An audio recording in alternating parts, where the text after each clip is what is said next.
Trečias.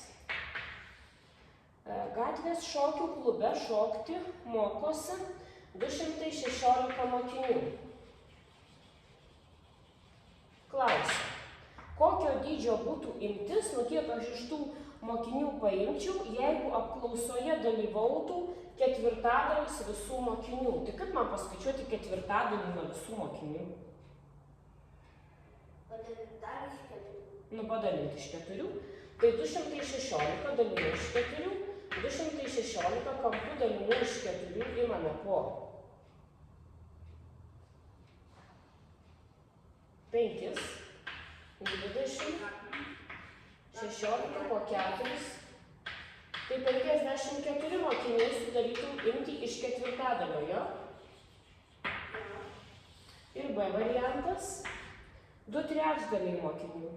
Kaip rasti 2/3 nuo skaičius? Kaip reikia rasti dalį visumos?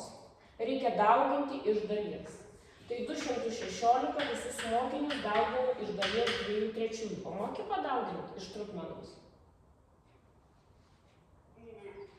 Taip galima dauginti tik tai trupmeną iš trupmenos. Tada reikia prastinti. Prastinasi iš 3 216 dalinasi iš 3. 3 iš 3 1, 216 iš 3 kiek?